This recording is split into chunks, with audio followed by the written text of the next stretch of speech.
But the whole time, even though we were seeing it with our eyes, like, damn, this nigga gonna get killed, or we gonna get a shitload of time in the feds. But we wasn't seeing that because we was young. We wasn't really recognizing all that. All we saw was the glitz, the glamour, and the gold. But the untold story was like, nigga, you putting your life on the line, your freedom on the line, and your lineage. And then that's gonna potentially trickle down to them. You know what I'm saying? So that's the shit that I wish a motherfucker would have told me then. Cause I probably would have took a whole different route, cause like a lot of us didn't have the hustles now, you know what I'm saying? Because majority of us could have worked, you know what I'm saying? And half of us had stable households, homes, you know what I'm saying? Or even had an opportunity to not be in the streets. But we just chose it because that looked easy to us. But on the back end, that shit came with a lot of motherfucking blood, sweat, and tears.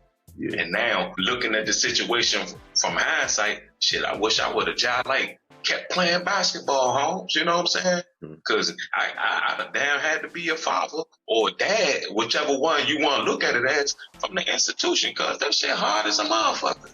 Yeah. And they're still trying to provide. Like, it's a lot of sacrifices that we got to do, son. And then ain't no rewards that ever came with it. My rewards probably last like 24 to 36 months. Yeah. Every 70 months. Something like that, because the shit crazy. Especially when you're trying to overextend. You put yourself in position but then you wouldn't be in. Yeah, my bad. Yeah, my bad to cut you off. But then on top of that, you know, us as men, we providers, because this the shit that our fathers taught us, or that our mothers showed us how to provide for your family, for your girl, your wife, your children.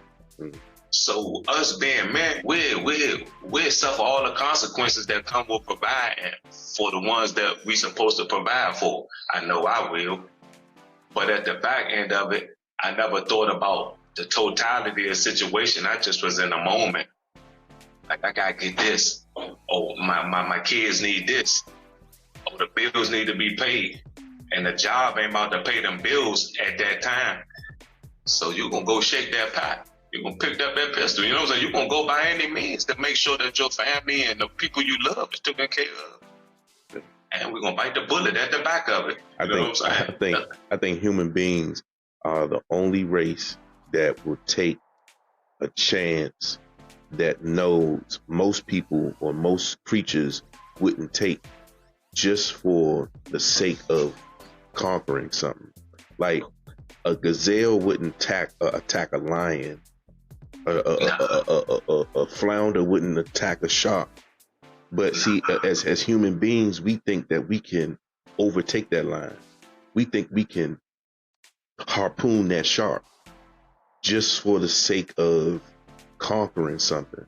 And that's the same way with the game. We know sometimes we can know the consequences and know the sacrifice that it could take, but just for the sake of making that better situation for your family and providing better, you'll take that chance. Yeah, so, and I done it hand over fist, cuz. And I lie to you not. This is the time when I'm really sitting back and thinking like, I can't do that shit no more, Holmes. Cause they told me, shit, my next jump, they career me out. 200 is maximum is life, cuz. I don't have. I ain't never had more than 500,000. Like, that shit ain't worth it. Most definitely. I don't have your face on here, but I want you to introduce yourself and where you're located right now. Not exactly where you're located, but where you're located and where you come from. Yeah, man. Shit, I'm Sean. Right. 385 007. Better known as Black. But shit, I come from Washingtonia area, bro. Right. I live out Merlin, reside in the city right now. Shit, I've been all in the area my whole life. Right. So I'm 43 years old, son. Right now I'm talking to y'all from Fort Dix. You know what I'm saying? Like, a lot of my life revolve around the time that I was on the street and the time I was locked up. That's how I equate periods in my life. Yeah, I don't really got too many sidebars for real. It was just either in were out from 16 years old up, bro. You know what I'm saying? I done gave the system at least about 17 years in my life, home. And for the people that don't understand how this shit is, man, it's tough, home. Yeah. You know what I'm saying? And just the stuff that you're gonna have to experience that I hope don't nobody have to experience, but it's inevitable when you in the streets, bro. Yeah. I don't know nobody who got out the streets without no motherfucking clean slate. Right. That's always it. Something. Always something. You know what I'm saying? So this time that you got incarcerated, what are you? Can you tell us a little bit about what you was in for on that? Yeah. So this jump right here, it started from a conspiracy that started around my neighborhood, MLK Avenue. And there's about 17, 18 of us. I think the Maria Browser had just got funded some money, and when she funded the DEA or the FBI, something of that nature, we was the first neighborhood they targeted, man, at the bottom of the day. So it was a lot of crime. It's a high traffic drug area, robberies, shootings, and killings. So we was the first place that they got targeted. Okay. So it really initiated when my co-defendant daughter got killed. May she rest in peace. And after that had happened, man, they came around at us all up, bro. You know, the drug conspiracy, firearms, murders, attempt murders. And I just ended up pleading out to a gun charge because at the end of the day, I was ready to go to trial because all the stuff they was accusing us of or accusing me of, they couldn't prove it. But they did have my DNA on a firearm, so I ended up taking a plea to that jump. This is my second firearm charge, but this is my first firearm charge in the city.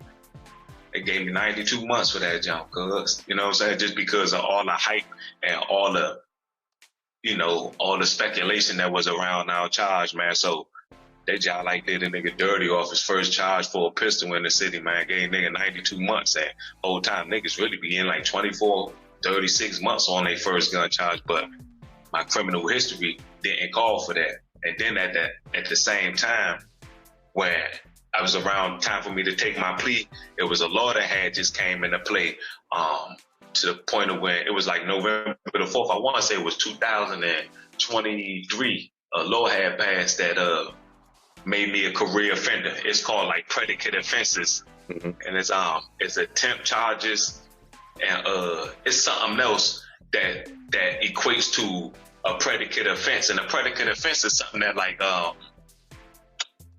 damn, I don't really want to say it offhand because I don't know, but anyway, the predicate offenses came back in the law and then that applied to career me out. So once the government figured out that they can career me out, right. They hit me with the 92 months or even go to trial. So they put my back against the wall for real. Because if I would have lost on one charge, the mandatory minimum would have been 262 months now. And if I'd have lost on all counts that they was trying to charge me with, I'd have got life, Holmes. Yeah, so that's pretty much what I'm in here for. And I've been in since 2021. You know what I'm saying? So yeah. My date as of now is like around January of 27. I can't get no halfway house because I was on papers. You know, I just came home in 19. Mm-hmm. So I went back in 21. So I can get first step back. That's pretty much all I can get from off of the government. You know what I'm saying? Far-wise is my early release. I remember getting when I was step back for a little bit of time and over to jail, I had seen you actually in a bracket on TV, and that's how I knew that you were you was incarcerated. I was in the TV room over to jail, fighting a little case or whatever, and I actually seen your name in the bracket when they were talking about the conspiracy around MLK. And I had called home and I was like, dang, man, Vaughn, he out there. I just seen his name on TV when we on Fox 5, you know what I'm saying, with your name in. So that's what my lawyer was saying. She's like, this man, it's impossible for you to have a clean venue and like an unprejudiced trial because they plastered y'all on Instagram, on TV, on the internet. She's like, it's hard for y'all to even have a fair trial. Yeah, it was a big thing at that time. Everybody in the jail was talking about it. And I definitely remember when I seen your name in the brackets. Some of the stories in Washington, D.C. is quite unique because if you think about it, this is the nation's capital. This is where the president resides and most senators and governors come to meet. Yeah. So for some of these neighborhoods to be impoverished the way it is, it's really unacceptable. For a person's back to be against the wall to even have to fathom doing those type of things is quite ironic and just mind-boggling to me. Yeah, it's like they putting you in the trick bag, and then especially when you don't really have the resources that you need or the resources that you deserve to take care and sustain yourself. It's just like starting over, and a lot of people that be hard for. Yeah, the bottom hurt. Most definitely. You know what I mean? So that's why a lot of people come out and try to run and then put themselves in a worse position. Prime example. I'm prime example of that. Trying to race to get back where you was, being at a point where you fall off that bike and then come back home and then want to rush to try to get back to where you think you ought to be. Hey, Slimmer, you know what's crazy, right? I remember I had came home from I think I was out mining, right? I had did the drug program out there. So I did RDAP when I was out there, the residential drug abuse program. Right. So post RDAP, you gotta do 6 months of this program called TDAP. It's like transitional drug abuse program. So you used to have group meetings once a week, and then you'll have a one-on-one meeting with the drug treatment specialist. I can't remember her name, but it was somewhere over Michigan Avenue. And she used to always say this. She's like this, so you the provider, you suffer all the consequences, and then you give your family or your loved ones all your money. So when you come home again, you just repeat the same pattern. I like this, yeah. That's pretty much the gist of it. That's what my records say.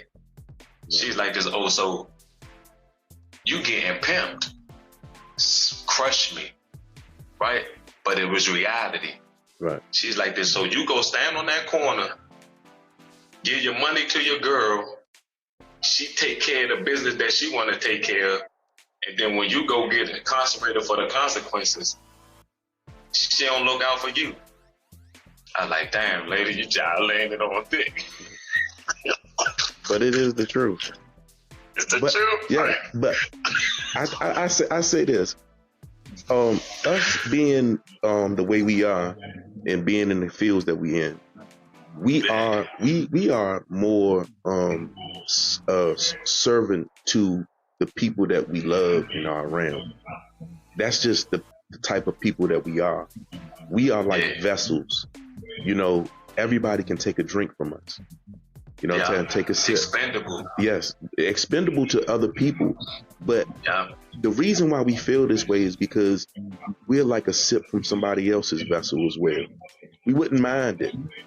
That's why we give so many sips from our vessel. Yeah. Because we would like to reciprocate those same type of pour into each other type of things. And I agree. Yeah. And I think, but see, we don't never get a chance to enjoy sipping out of somebody else's vessel, Holmes, because from outside of the street, this ain't no blue collar, no white collar, this is street collar.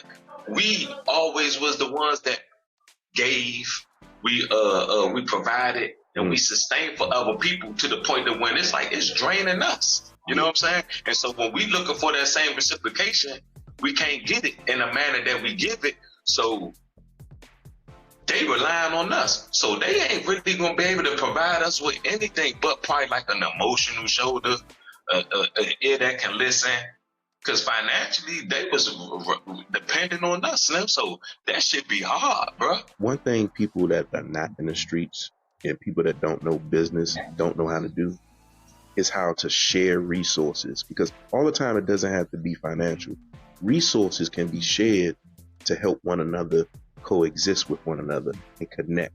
Yeah, like agreed. if you have a gas station and I have cars, we can connect. If your resources can help my resources build or expand. But people don't look at it as that. All they think about is dollars and a bag. Somebody got something in everybody's mind about an imaginary bag with a whole bunch of money in it, and that's the end all be all. Which that's not it. Because once you get the bag, what you gonna do with the resources that you're left with? Because money is nothing but a tool to be used. Yeah. So what are we gonna do with the tool that we have an abundance of? What do we feel passionate about to utilize this money on to build not just a town or a city, but a nation, to expound our people, to expound our communities and who we are? I think about it every day because I play the lottery.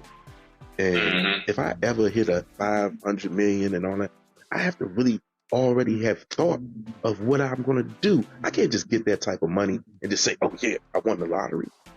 Yeah, nah, fact. I gotta have a premeditated plan. Right, I already have to have a passion. I already have to have a passion about something to invest this tool.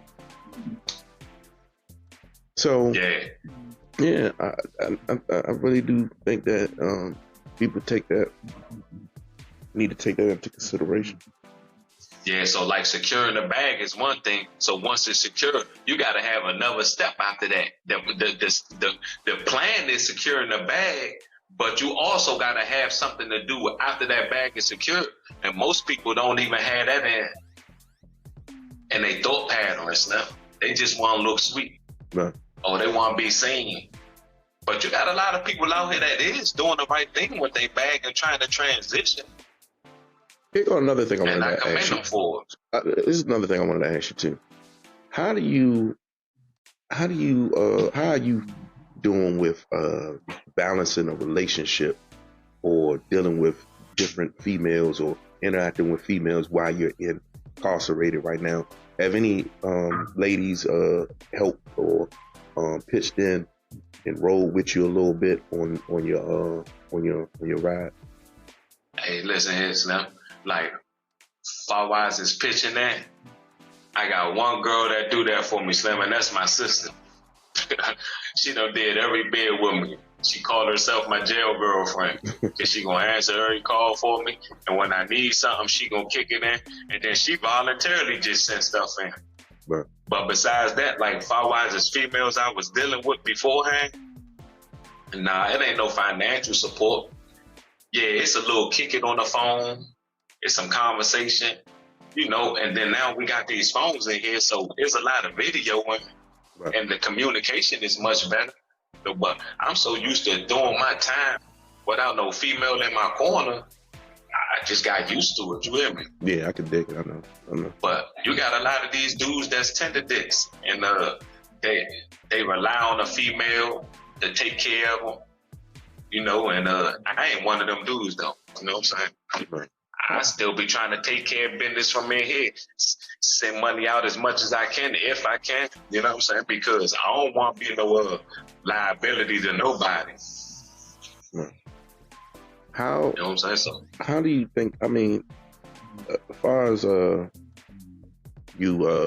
health and everything you're doing, all right, how is your mental?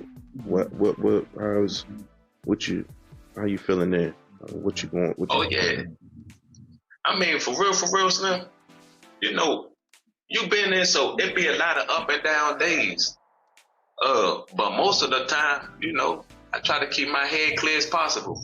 I go off of them salats 5 times a day. And then sometimes I detox with this phone. I call somebody like you.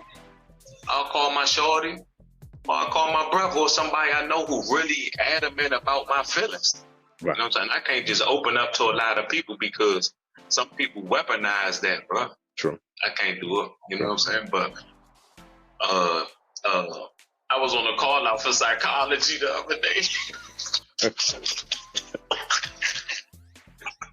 So I go down there and she's like this, you know, is anything you want to talk about, because I was looking through your file and you have a problem with coming to jail. She's like, you think it's it's something mental that's going on with you? Right. And I had to ponder on that a little bit, but I ain't know the answer I was gonna give her, what door was gonna open, because I ain't about to take none of these maids, but Right. So I asked her, I was like, this man, is this off the record? She's like this, I mean, yeah, everything off the record, because it's it's HIPAA. But it's between me and her. Yes, HIPAA. Yeah, so anyway, I told her, I was like, this man, like, I really be struggling with a lot of stuff in here, because I know my family need me, especially my sons. Yeah. I got a grandson I ain't never met, you know what I'm saying? And then on top of that, being about to be released in the next year or so, man, it's like hustling is pretty much all I know, Slim. So now I'm juggling on how not to get a mandatory 262 months, but still sustain and be a provider that I'm used to being. That's fucking with my head. I can understand that. I definitely, and the way the game is right now, it's very, very saturated, and right. and it's difficult. And I can understand what you're saying there. I didn't know you had a granddaughter or grandson. Yeah, grandson. Yeah. I didn't even know that. Who has the boys? Yeah, the older boy. Yeah. I ain't even know that. My daughter had a baby, son, I will be pissed, Holmes. But what's the reason I ain't pissed? That baby D got a boy. Because we was talking about that yesterday. The actuality, we were talking about that yesterday. That men protect their daughters a little bit more differently than they do their boys. Also remember that he is incarcerated. This jail call could end at any moment. We live from Fort Dix with Black from MLK. We just trying to see and pick his mind about his insights on being incarcerated, what he's incarcerated for, and his expectations on coming back into society, dealing with his family and supporting his family, and doing it the right way. So, yeah, Slim. So I just be sitting here thinking though, like what you got going on, Slim. Like, I'm proud of you, big boy. You hear me? Because you know what I'm saying. It's just you taking the initiative, and then you also paving the way so somebody can pick up these jewels you dropping, Slim. Even though we've been in a lot of situations to where we could have transitioned from the streets to the legal way. You know what I'm saying? It's just like sometimes when you get caught up out there, and then you're like, oh man, all I need to do is this 2-3 more times, and then the whole time is only one more time left, and then you going to the feds, bro. That's how it always been for me. I always think it's more time or is more money to get. I never was. What's the word I'm looking for, girl?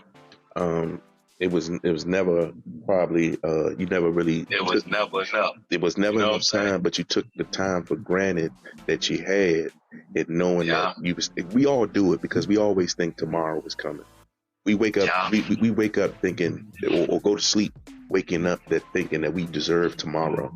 When we really, when we really, nobody says or promise us this step. It's about nothing promised but death. That's the only thing. You know what I'm saying? So I took advantage of that, thinking that I'm always going to have the opportunity to get more so I can make a bigger business plan in a legal manner. It never happened, Holmes. And that happened to me. This is my 5th bid, cuz. 5 times. Yeah, so it's just like, to a certain extent, it's kind of like now it's being insane because I'm doing the same thing, expecting a different outcome. Yeah. You know what I'm saying? I be kicking